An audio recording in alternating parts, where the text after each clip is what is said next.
সেনাপতি সেনগণ, সঙ্গে রয়েছেন যুধিষ্ঠির রূপী গঙ্গাধর। তারা নিজ রাজসভার দিকে করেছেন আগমন।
রাজসভায় তার মন্ত্রী সেনাপতি সৈন্যগণ ও যুধিষ্ঠির রূপী গঙ্গাধর সকলে এসে উপস্থিত হয়েছেন। এখনো আসেননি রাজা বিরাট, তাই তিনিও নিজ রাজসভার দিকে করছেন আগমন।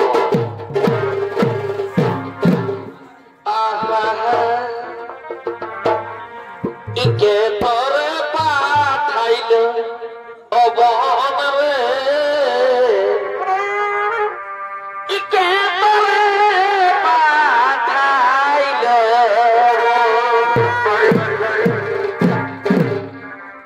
তবে কোন রাজার ইবে তারে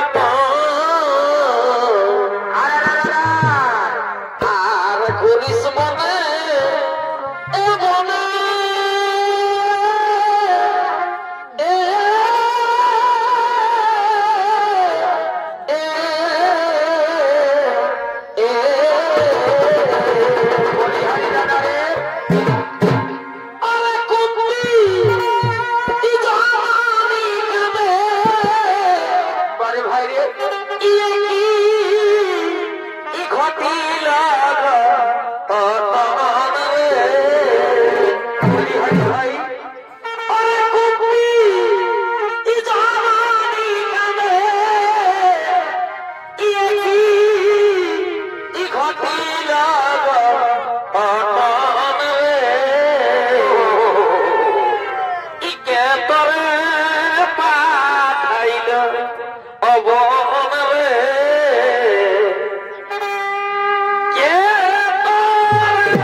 আগমন।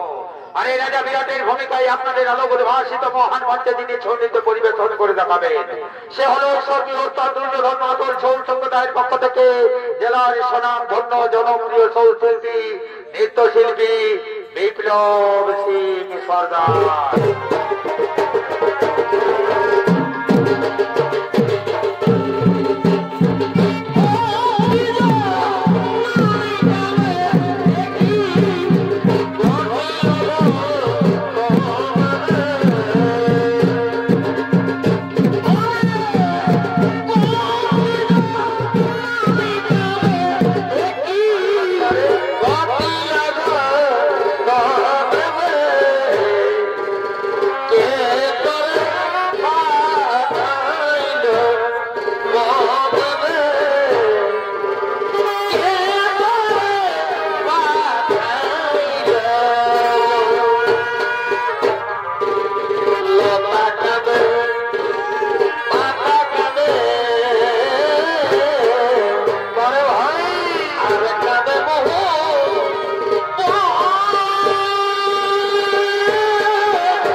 তোমাকে দিলাম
এবার মন্ত্রী সেনাপতি সৈন্যগণ আমার রাজ্যের সমস্ত প্রজা কুশলে রয়েছে তো?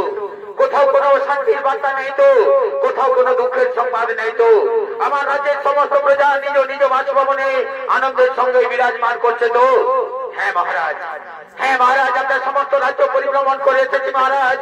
আমাদের রাজ্যের সমস্ত প্রজা কুশলে রয়েছে মহারাজ। কোথাও কোনো শান্তির বার্তা নেই মহারাজ, কোথাও কোনো দুঃখের সংবাদ নেই মহারাজ। সমস্ত প্রজা নিজ নিজ বাসভবনে আনন্দের সঙ্গে বিরাজমান করছে মহারাজ। বাঁচাও, বাঁচাও, বাঁচাও।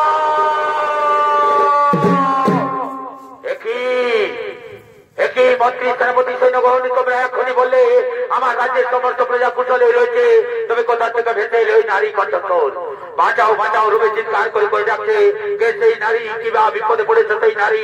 মৎস্য রাজার দেশে কোনোদিন কেউ বিপদে পড়েনি, আজও পড়বে না। আমি যাব সেই নারীর কাছে, দেখবো তার বিপদের কথা, কিবা বিপদে পড়েছে। বাঁচাও বাঁচাও বলে চিৎকার করে করে যাচ্ছে। আমি যাব সেই নারীর কাছে। বাঁচাও,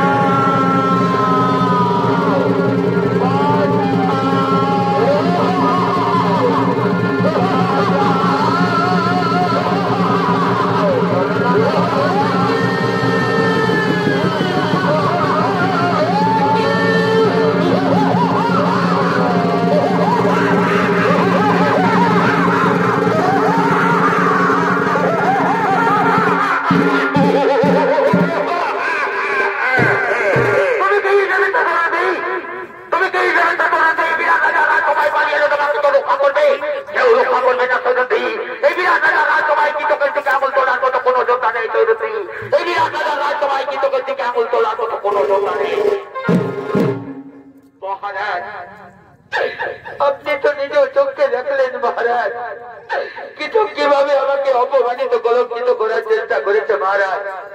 এই অপমানের জন্য কিতকে আপনি দণ্ড দিন মহারাজ, এই অপমানের জন্য কিতকে আপনি দণ্ড দিন। শোনো শোনো সৈরন্দ্রী, কিচকের এই ভুলের জন্য কিচককে তুমি ক্ষমা করে দাও সৈরন্দ্রী। ক্ষমাই হলো মানব জীবনের মূল ধর্ম, ক্ষমাই হলো মানব জীবনের মূল কর্ম। কিচককে তুমি এই ভুলের জন্য ক্ষমা করে দাও। না, কিচককে আমি কিছুতেই ক্ষমা করতে পারবো না। কিচক যেভাবে আমাকে অপমানিত কলঙ্কিত করার চেষ্টা করেছে, তাকে আমি কিছুতেই ক্ষমা করতে পারবো না। আমারও পঞ্চ গান্ধর্ব স্বামী রয়েছে, এই অপমানের প্রতিশোধ আমি অবশ্যই নেব, এই অপমানের প্রতিশোধ আমি অবশ্যই নেব।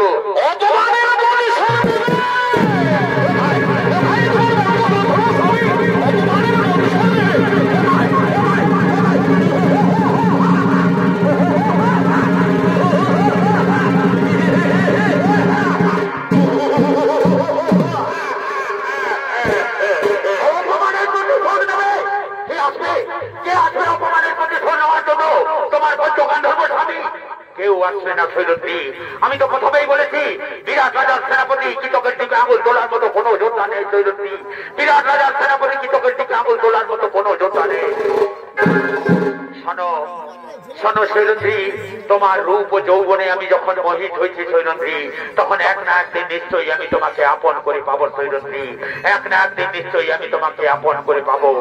আজ আমি এই সভা মাঠ থেকে খালি হাতে ফিরে গেলাম সৈরন্দ্রী, কিন্তু কথাটা যেন মনে থাকে সৈরন্দ্রী, এক না একদিন নিশ্চয়ই আমি তোমাকে আপন করে পাবো সৈরন্দ্রী, এক না একদিন নিশ্চয়ই আমি তোমাকে আপন করে পাবো।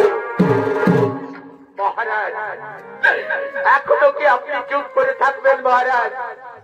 আপনার চোখের সামনে একজন অবলা নারীকে এভাবে অপমানিত কলঙ্কিত হতে হচ্ছে মহারাজ। প্রজা হলো রাজার কাছে পুত্র সম, প্রজার সুখে দুঃখে বিপদে আপদে রাজার রাজ্যের হাত বাড়িয়ে দেয়। আমিও আপনার রাজ্যের একজন প্রজা সম মহারাজ। আমার বিপদে নিয়ে আপনি যদি এগিয়ে না আসেন, আমি কোথায় যাব? তার কাছে গিয়ে বলবো আমার বিপদের কথা? ও বুঝতে পেরেছি মহারাজ, আপনি যখন আমার দিক থেকে মুখ ফিরিয়ে নিয়েছেন, তখন আমি বুঝতে পেরেছি আপনিও ধৃতরাষ্ট্রের মতো স্নেহ বসে অন্ধ হয়ে রয়েছেন মহারাজ। তাই তো কৃতজ্ঞ দণ্ড দেওয়ার মতো ক্ষমতা আপনার নেই মহারাজ। আপনি যখন কৃতজ্ঞ দণ্ড দিলেন না মহারাজ, তখন আমারও পঞ্চ গান্ধর্ব স্বামী রয়েছে মহারাজ। তাই তো আজ আমি এই সভার মাঝে প্রতিজ্ঞা করে যাচ্ছি মহারাজ, সাক্ষী থাকো চন্দ্র সূর্য, সাক্ষী থাকো 33 কোটি দেবতা, এই সভার মাঝে আজকে আমি প্রতিজ্ঞা করে গেলাম মহারাজ, আগামীকালের সূর্য উদয় হয় কৃতক দেখবে, নতুবা আমি দেখবো মহারাজ। আগামীকালের সূর্য উদয় হয় কৃতক দেখবে, নতুবা আমি দেখবো মহারাজ। আগামীকালের সূর্য উদয় হয় কৃতক দেখবে, নতুবা আমি দেখবো মহারাজ।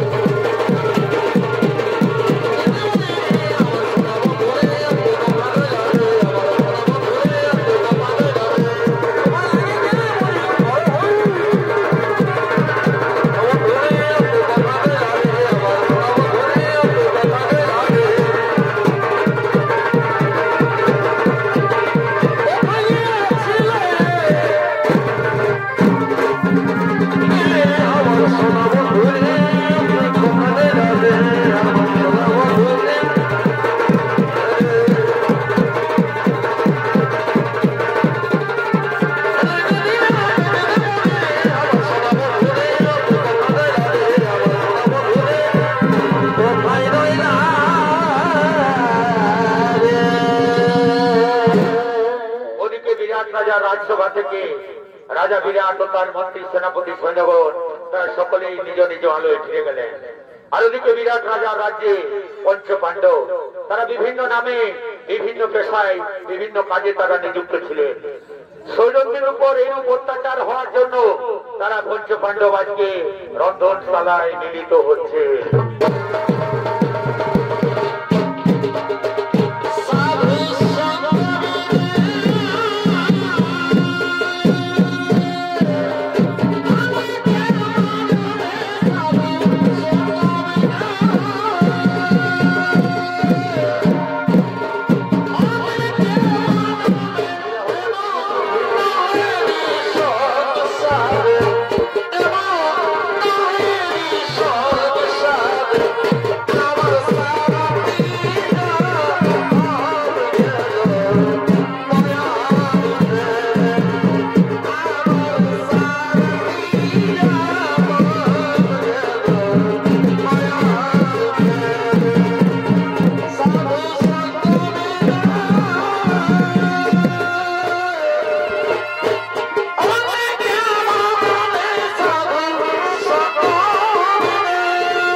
বলরা বিবাহ হেতু আজকে আমরা এই রন্ধনশালায় মিলিত হয়েছি। ওরে ভাই সব তোমরা জানো আমাদের পাঞ্চালীর উপর কিভাবে অত্যাচার করেছে তা তোমরা সকলেই নিশ্চয়ই জানো। তাই আমি চাই কৃষকের উপর তোমরা যেন কোন রূপ খারাপ আচরণ না করো। যতক্ষণ পর্যন্ত আমাদের এই অজ্ঞাতবাস থাকবে ততক্ষণ পর্যন্ত কেউ যেন গুণাক করে জানতে পারে পাঞ্চালীর সঙ্গে আমাদের সম্পর্ক কি। কারণ আমরা বর্তমানে অজ্ঞাতবাসে রয়েছি ভাই, কাজে এই সংবাদ যেন কেউ জানতে না পারে, নতুবা আমাদেরকে পুনরায় যেতে হবে 12 বছরের জন্য বনবাসে। তাই তোমরা তোমাদের ক্রোধ সংবরণ করে রাখবে ভাই, আমাদের অজ্ঞাতবাস পূর্ণ হোক, তারপর অবশ্যই আমরা কৃষকের এই ভুলের শাস্তি দেব ভাই, কিন্তু তার আগে নয়। চলো ভাই আমরা সকলেই নিজ নিজ কার্যে ফিরে যাই।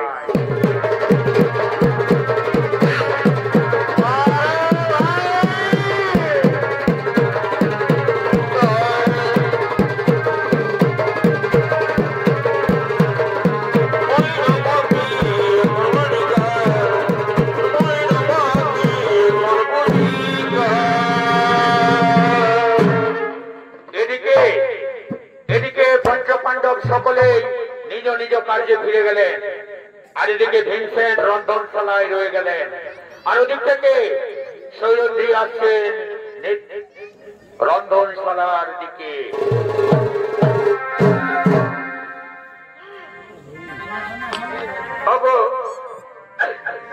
স্বামী দেবতা আমার, তুমি কি রয়েছ এই রন্ধনশালায়? তুমি কি শুনতে পাচ্ছ আমার এই করুণ আর্তনাদ? ওগো স্বামী দেবতা আমার, তুমি কি শুনতে পাচ্ছ আমার এই করুণ আর্তনাদ? কে ডাকে মরে এই রন্ধনশালায় নারী কণ্ঠস্বর ভেসে এলো। মনে হচ্ছে কোন চির পরিচিত চেনা নারীর কণ্ঠস্বর। যে সেই নারী কিবা বিপদে পড়েছে সেই নারী। আমি যাব সেই নারীর কাছে। আমি হলাম হস্তিনাপুরের যুবরাজ, কোনদিন কারো বিপদে পিছপা হয়নি, আজও হব না। আমি যাব সেই নারীর কাছে।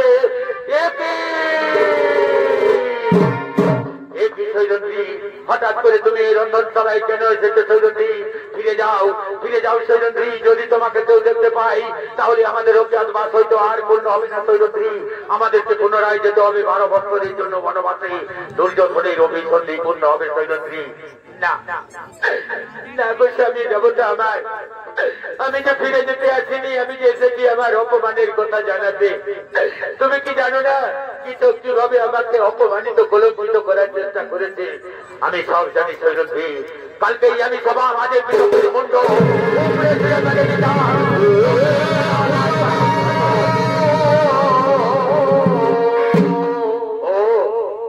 তোমার দাদার কথাই চললে? তোমার দাদা তো কেবলমাত্র ভাষা ফেলতে জানে আর ক্ষমা করতে জানে, এছাড়া তোমার দাদা আর কি জানে?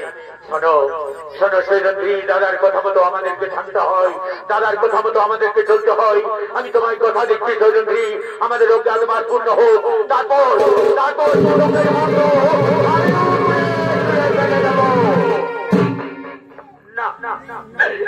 না গো স্বামী দেবতা আমার, ততদিন যে আমি অপেক্ষা করতে পারবো না। আমি যে প্রতিজ্ঞা করেছি আগামীকালের সূর্য উদয় হয় কৃষক দেখবে, নতুবা আমি দেখো। এই তুমি কি করেছো সৈরন্ধ্রী?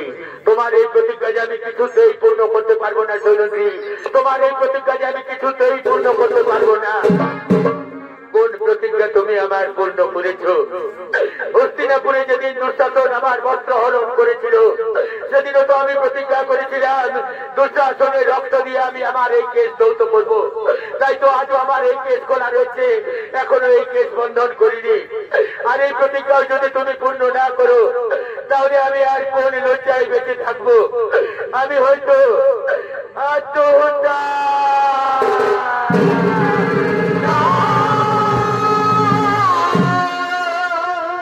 না সৈরন্ধ্রী, আত্মহত্যার কথা তুমি মুখে আনবে না সৈরন্ধ্রী।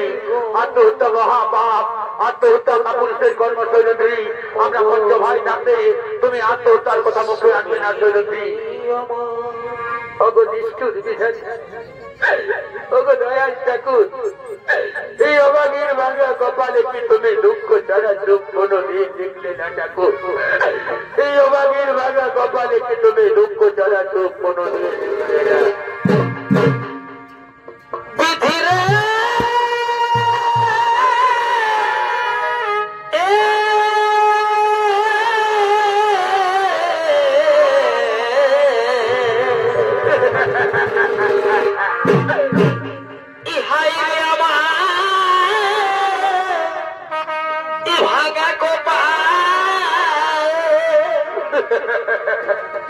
এই দুঃখ সর্বকাল বিরাট রাজ্যে করেছি আগমন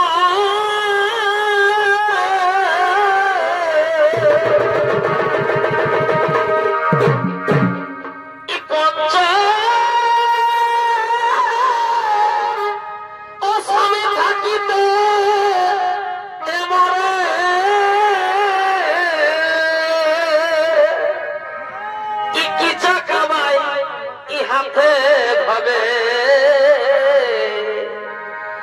রাজ্য সভায়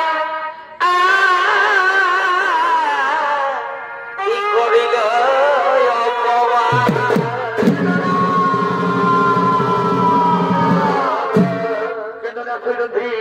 এভাবে তোমার চোখের জল দেখলে আমি যে কিছুতেই স্থির থাকতে পারি না সৈরন্দ্রী। এভাবে তুমি কেঁদে কেঁদে আমায় দুর্বল করো না সৈরন্দ্রী। এভাবে তুমি কেঁদে কেঁদে আমায় দুর্বল করো না। ওগো নিষ্ঠুর বিধাতা, ওগো দয়াল ঠাকুর, কত আশা কত স্বপ্ন নিয়ে আমি পঞ্চস্বামীকে আপন করেছিলাম। আমি ভেবেছিলাম আমি হস্তিনাপুরের রাজরানী হব, কিন্তু কি পেলাম জীবনে আমি? দুঃখ ছাড়া সুখকে এই অভাগীর কপালে কোনো দিন জুটবে না ঠাকুর। দুঃখ ছাড়া সুখকে জন্মা জন্মান্তর এই অভাগীর কপালে জুটবে না। জনম দুঃখী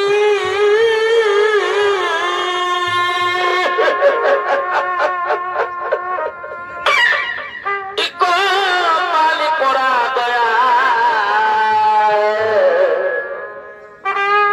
আমি একই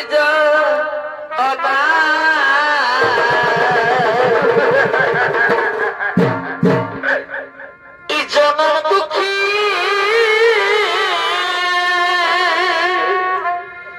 কপালে পড়া দয়া আমি একই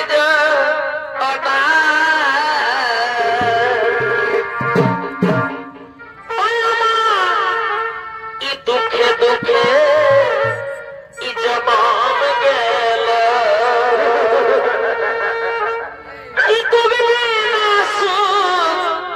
পেলাম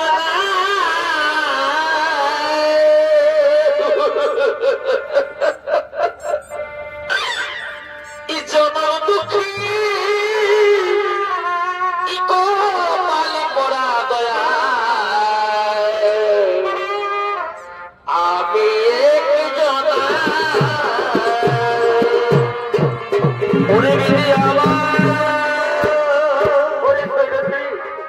এভাবে কেঁদে কেঁদে তুমি কত চোখের জল ফেলবে সৈরন্দ্রী? আমি তো তোমার কথা দিয়েছি সৈরন্দ্রী, আমাদের অকাল বাদ পূর্ণ হোক, তারপর তোমার অপমানের প্রতিশোধ আমি নিশ্চয়ই নেব সৈরন্দ্রী। তারপর তোমার অপমানের প্রতিশোধ আমি নিশ্চয়ই নেব। ওগো সৃষ্টিকর্তা ব্রহ্মদেব, ওগো দয়াল ঠাকুর, এই পুরুষ শাসিত সমাজে কেন তুমি নারী জাতি সৃষ্টি করেছিলে ঠাকুর? নারী যদি তার অপমানের প্রতিশোধ নিতে না পারে, তুমি কেন কেন কেন তুমি নারী জাতি সৃষ্টি করেছিলে ঠাকুর? ওগো দয়াল ঠাকুর, তব চরণে করো জোরে মিনতি করে বলি ঠাকুর, পর জনম বলে যদি কিছু থাকে ঠাকুর, তুমি আমাকে পর জনমে আর নারী জন্ম দিও না ঠাকুর। নারী জন্ম বড়ই দুঃখের, নারী জন্ম বড়ই করছে। আমি যে নারী জন্ম আর সহ্য করতে পারবো না ঠাকুর। তুমি আমাকে পর জনমে আর নারী জন্ম দিও না।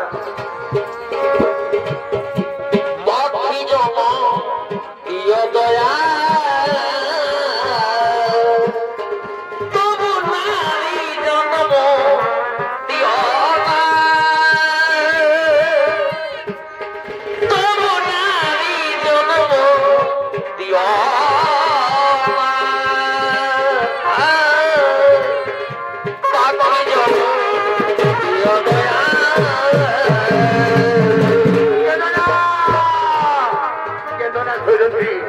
যাও না সৈরন্দ্রী, তুমি অন্তঃপুরে ফিরে যাও। তোমার চোখের জল মুছে তুমি অন্তঃপুরে ফিরে যাও। ওগো বিধাতা, ওগো দয়াল ঠাকুর, তব চরণে কিবা পাপে পাপি, কিবা দোষে দোষী ঠাকুর। কোন জনমের প্রতিশোধ তুমি আমায় নিচ্ছ ঠাকুর? কোন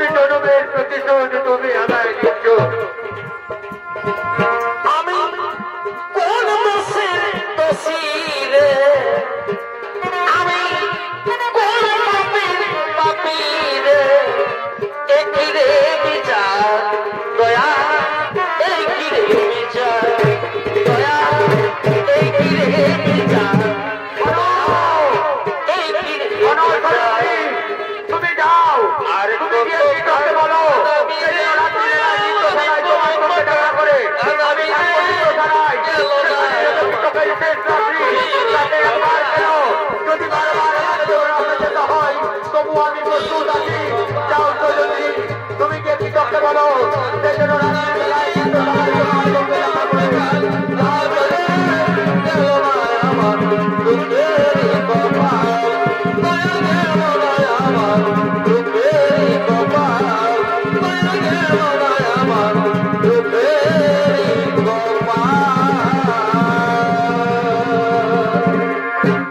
ওদিকে ভীমসেনের কথা মতো সৈরন্ধ্রী গিয়ে কৃষককে সংবাদ দেয় রাত্রিবেলায় নিত্যশালায় তারা গোপনে দুজনে মিলিত হবে।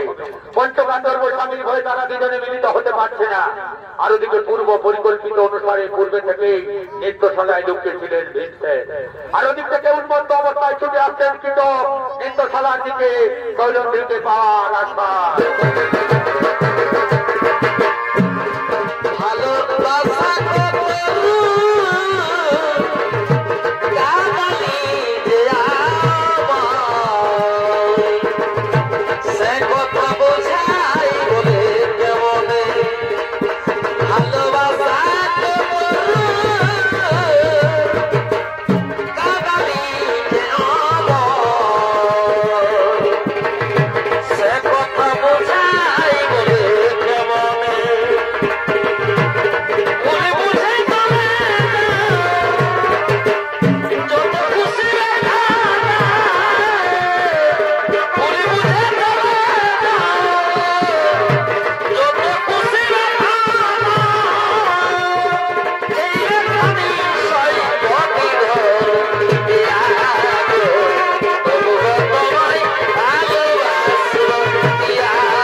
কোথায় রয়েছে সৈরন্ধ্রী? দূর থেকে তোমার মধুর কণ্ঠস্বর ভেসে আসছে আমার কর্ণকুহরে।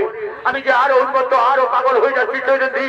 তুমি তো আমায় কথা দিয়েছিলে সৈরন্ধ্রী, আজকে রাত্রিবেলা আমরা দুজনে এই নৃত্যশালায় মিলিত হব। তবে কি তুমি আমায় মিথ্যা প্রতিশ্রুতি দিয়েছিলে সৈরন্ধ্রী? না না না না সৈরন্ধ্রী, তোমার চোখে যাওনি মুখের কথা আমি বুঝতে পেরেছি। তুমি পঞ্চ স্বামীকে নিয়ে সুখে নেও সৈরন্ধ্রী, কিন্তু কিন্তু কেন তুমি আমার সামনে আসছে না সৈরন্ধ্রী? তবে কি তুমি আমায় মিথ্যা প্রতিশ্রুতি দিয়েছিলে সৈরন্ধ্রী? শোনো সৈরন্ধ্রী, ভয় নেই, তোমার পঞ্চগান্ধর্ব স্বামীর আর ভয় নেই। আমি তোমাকে রাজরানী করে রাখবো সৈরন্ধ্রী, আমি তোমাকে রাজরানী করে রাখবো। একই সৈরন্ধ্রী, তুমি এভাবে লুকিয়ে রয়েছো কেন সৈরন্ধ্রী? এসো না সৈরন্ধ্রী, আমার হৃদয় চোখে ধরা দিয়ে আমার উত্তপ্ত হৃদয়কে তুমি শান্ত করো। আসবে না আসবে না সৈরন্ধ্রী, আমি নিজেই যাবো তোমার কাছে। আমি আসছি সৈরন্ধ্রী, তোমার জীবনে আর এক মুহূর্ত থাকতে পারছি না। আমি আসছি সৈরন্ধ্রী।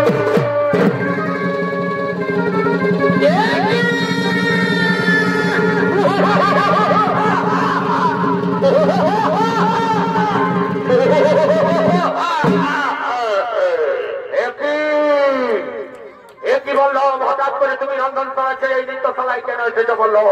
এই নৃত্যশালায় তো বিহন্নালা থাকার কথা, এখানে বিহন্নালা উত্তরাকে নৃত্য শিক্ষা দেয়। তবে তুমি কেন এসেছো বললো? এখনো কি তুমি আমাকে চিনতে পারলে না কৃষক? আমি কে? এখনো কি তুমি আমাকে চিনতে পারলে না? ও বুঝতে পেরেছি, তোমার বলে বলি আনয় কৈলন্তের প্রতি যা করেছে আগামীকালের সূর্য উদয় আমি দেখবো না। ঠিক আছে বললো, আমাকে যেতে দাও, অস্ত্রাগারে অস্ত্র নিয়ে আসতে দাও। দেখো দেখি দেখি তুমি কত শক্তি দাও।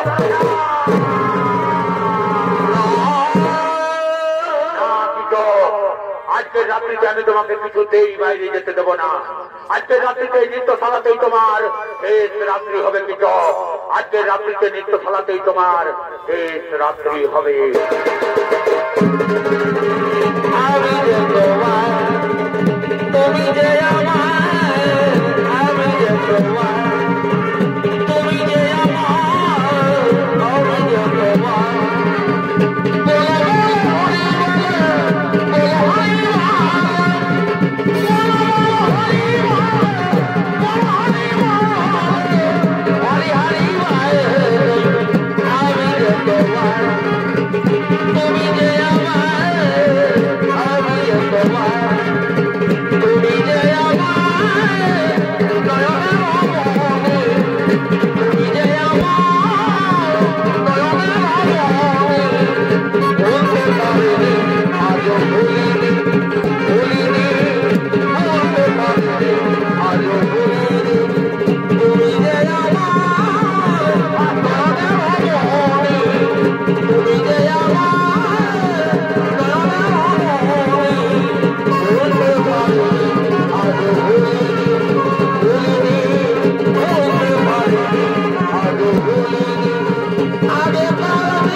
কোথায় রয়েছে সৈরন্ধ্রী? নৃত্যশালায় এসে দেখে যাও, তোমার প্রতিজ্ঞা আমি পূর্ণ করেছি সৈরন্ধ্রী।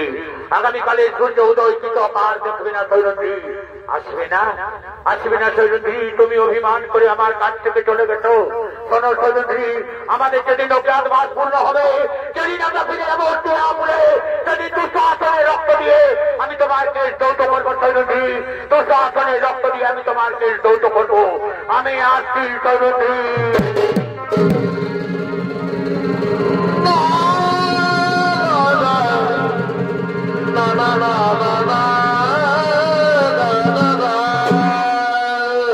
ওদিকে মৎস্য রাজার সেনাপতি কৃতক হয়েছে নিহত। সেই সুযোগে হস্তিনাপুরের যুবরাজ দুর্যোধন বিশাল সৈন্যবাহিনী নিয়ে মৎস্য রাজার রাজ্যে আক্রমণ করেছিল। বৃহন্নাগারূপী অর্জুন তাদেরকে পরাজিত করে পুনরায় তারা ফিরে যায় হস্তিনাপুরে। এদিকে সেই সঙ্গে সঙ্গে পঞ্চ পাণ্ডবের অজ্ঞাতবাস পূর্ণ হয়েছে।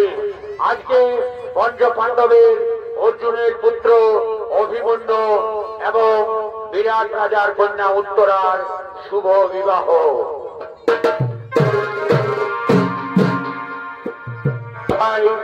উত্তরাকে নিয়ে বিবাহের মণ্ডপে আগমন করছে।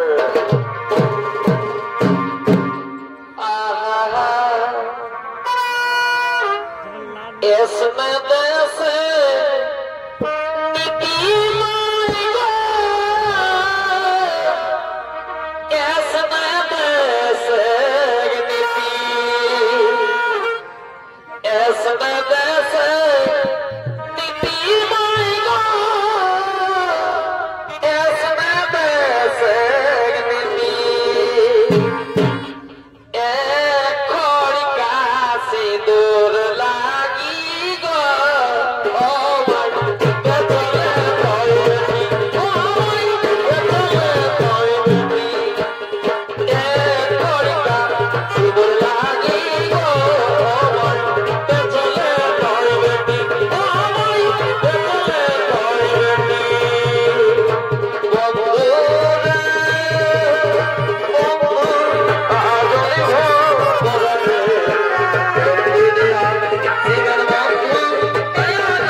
দুর্যোধন মাহাতো সিভিক ভলেন্টিয়ার নিজে বোলাচ্ছেন।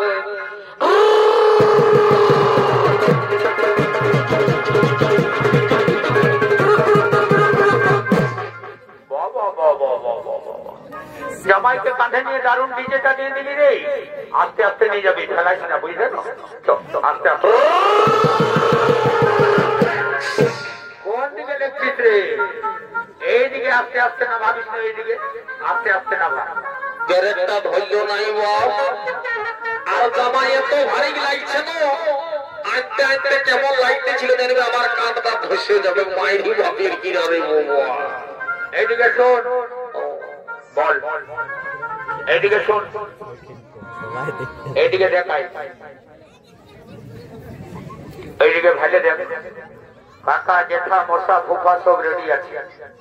হরি এইদিকে ভাল, এইদিকে এইদিকে এইদিকে দেখ।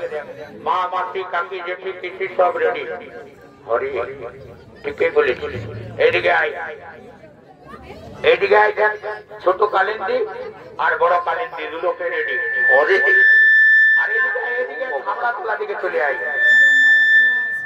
এইদিকে দেখ, বর কন্যা লোকদিন সব রেডি, কিন্তু এখনো সালে আমাদের কেন্দ্র ঠাকুরটা এলো না। হ্যাঁ, বিহা ঘরের ঠাকুরের দরকার, ওটা আমি থোড়ি জানি। হাই শোন, এখন জানিস না মিডিয়ার যুগ ওঠে, বুঝলি? ফোন নম্বরটা আছে ঠাকুরের, ফোন নম্বর কথা থাকবে। ঠাকুর জুহা কেনে জানিস না? তাস খেলে নিয়ে কোন দিন হারিয়ে দিয়েছে মোবাইল, ওকে নিজেই যা ডাকতে হবে, বুঝলে? যা ডাকি নিয়ে যা, একদম দেরি করিস না, যা ডাকি নিয়ে যা, আর একদম দেরি করিস না। বলি ও ঠাকুর মশাই, আরে ছানো রে, ছানো রে, ছানো রে, ছানো রে, ছানো রে। কোথা নিয়ে আলি তোরা? যে বললি বিহা বন্ধ কি আছে, তুই যে কোজা করছিস। ঠাকুর মশাই তোমার নজরটা বড় খারাপ, এইদিকে দেখো, এইদিকে কোজাটা। হ্যাঁ, তো হঠাৎ করে রাজা ঘরে বিহা করে আই গেল, কোনো ফিজিক ড্রেস উঠে না? না নিমন্ত্রণ বলে আছে। তো বলছে কি বরটা এলো? কি বাবা, এত ডিজে বাজিল আর বলছে বরটা এলো। আরে বরটাকে দেখছি নাই যে, ওই তো ভালো হামালো বসে আছে, দেখো। কি বাবা, এইটা বিহা করবে? ইশালা রাজা ঘরে আর বরটা তুই হাতে ঢুকে দিল, একদম পরে লাজও নাই আর লজ্জাও নাই, একদম তোকে বুঝাচ্ছি না।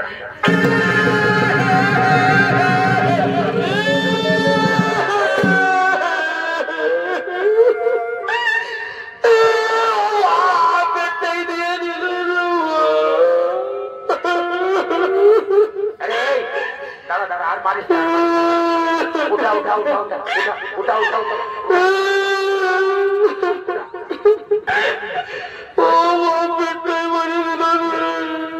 কি করে উঠবে?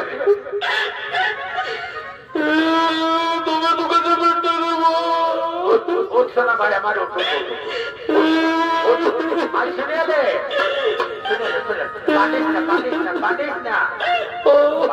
শুনে এলে বলছি কি যাবার সময় না ওরাই তোকে একটা লম্বা দেখে চকলেট কিনে দিব।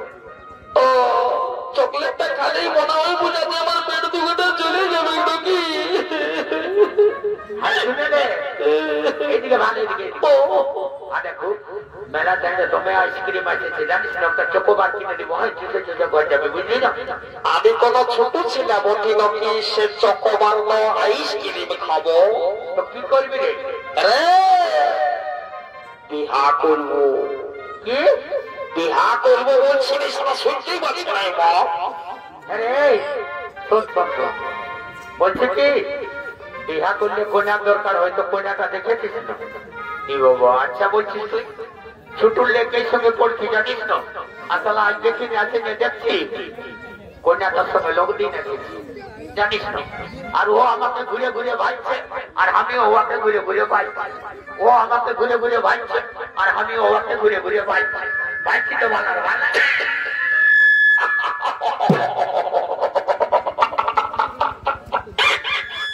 তোদের দ্বারাই তো কিছু হবে নাই বাপ। তোর বয়সটা কত হইলে তুই বললো 3-20 পায়রা গেলে একটা কন্যা জোগাড় করতে পারলি না, ও যাত্রা মহা কথা। এদিকে ঠাকুরটাকে ধরে যাবো, কোন রকম যদি ঠাকুরটাই লাগাই নেই না তো চট লগন পট বিয়া পাঠ করে দিব। বৈশাখ মাস চলছে, বুঝলে না? বলে ও ঠাকুর মশাই প্রণাম হইব, আশীর্বাদ করে করি বাপ তোর ঘরে ছাগল বেরিয়ে ভরে যাও।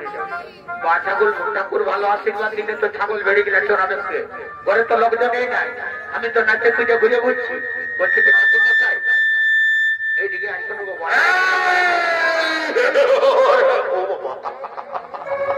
শালা বিপদ করবে রে বা, আমি জানি। দেখ রে, দেখ রে কি হইলো রে, আমি জানি যখনই আমি কোনো ভালো কাজ করতে যাব তখনই এই পেছে দেখি একটা বিপদ। ঠাকুরকে যা ভুলে আছি নই সালা এটি একদম বিপদ নিয়ে আছে। আরে একদম ফুটুডুম হয়ে গেল নাকি রে বাবা, শালা কমিটিরা 11,000 ভোল্টেজ ঢুকাই নিয়েছিল নাকি রে বাবা, শালা বুঝতেই পারলো না চেন্নাটা। ও আরে ভাই বলিস না, তুই কি ভাবেছিস আমি মরে গেছি নাকি? আরে ওটাই তো কোনো হবে না জানিস না, তোদের রকম যখন ছিল, ও বাবা আছে রে বাবা, তোদের রকম যখন ছিলি না তখন জানিস না ইলেকট্রিকে কি ফুটুস কাটায় কিছু হয়েছিল। এখন বয়সটা হইল না, ওই জন্য একটু রক্তের চেষ্টা করলো, সেই জন্য। ঠিক আছে বাবা, অনেক দিনের পর বিয়া ঘর পাইছি, 2 গ্লাস জমানটা খাইলি, যাই হোক বোতলটা এনে দিয়েছে বাবা, মোটর টোটর ভাজা খাই একটু ভালোভাবে 2 গ্লাস ঢোকাই দি বাবা। যাই হোক কাল আবার যদি অনেক কাজে লাগে তো ভালোই বটে বাবা, ঘর আরামসে পৌঁছে যাবো। বোতলটা খুলি বাবা, দেরি করবো না বাবা। ও আয় মা কালী, লে ঢোকা, লে ঢোকা। ও বাবা আমি ভাবতে চেয়েছিলাম নেশাই হবে না নকিরে বাবা, শালা ধূপ মারে ভালো জোয়ান তৈরি হয়ে বাবা, আর বেশি খাবো নাই বাবা, তাহলে অসুবিধা হবে। এটা করবো এগো এ বাবা, দেরি করো না বাবা, বুঝলেন না, বিয়া ঘরটা একটু জলদি করে দাও বাবা, অনেকক্ষণ আগে এসেছ। উঠাও, আর আমি যে মন্ত্রটা বলবো সেই মন্ত্রটা একসঙ্গে দুজনে যাবো। ঠিক আছে বাবা, বলবো তাড়াতাড়ি বিবাহ শুরু করো বাবা। হ্যাঁ বলো। বৈশাখ মাসে শুক্লপক্ষে পূর্ণিমা তিথি,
না ধরলে তোর উপর রাখলেই নাই।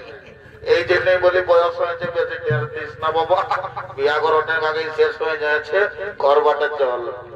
এরে নাতি আর কি বলবো রে, দুঃখের কথা, রাইতে গাড়িটা ছেড়েছি, আস্তে আস্তে কায়লা বসা পৌঁছে কোন কমিটির বাবু গাছ তলটা দিয়ে গেল, হাতে তো খালি মাংসের ঝোলটা টুকু বেশি হইলো, বুঝতে পারলি না, একটু ভালো সেটাই খালি এমন পেটটা গজ গজাই করে উঠাইলো রে, আর বলিস না বাঁধ খোঁজাই পাই নাই।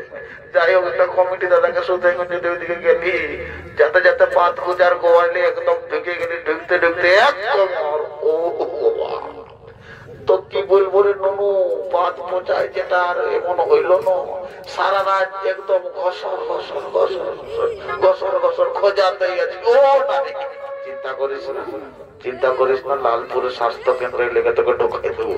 কিন্তু নানি একটা বিশেষ কারণ আছে, তোকে এই ভেসে যে আমি কিছুদিন আগে দেখেছিলি নাই। ও বাবা, দাদু আছে না নাই নানি? আর কি বলবো রে নাতি, দুঃখের কথা। এমন কোন দিকে কার্য আইছিল, ডায়রিয়ায় পরে কোন একদম ছাগল ঢাইরের মতন ভিতরের কথাটা বলে দিদি আমার বড় দুঃখ লাগবে। দেরি করবো না বাবা, বুঝলেন না, গাড়িও আমাদের অনেক দূরের ব্যাপারে বলে বাবা, আর দেরি করবো না, জলদি করে যাও।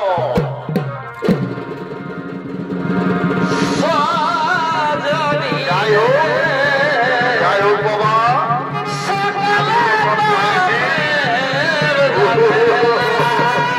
আই মা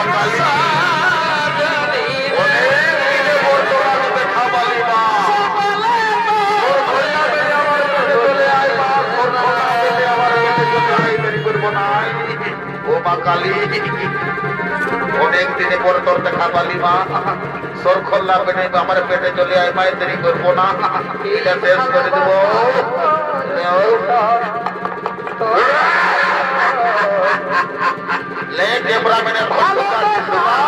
সকাল সকাল কত দেখা আমার হাতের থাকতে দিয়েছিস না, বুঝতে পারে মজা।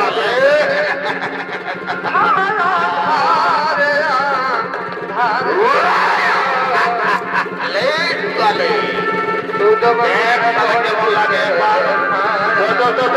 ঘরে ওঠা, ঘরে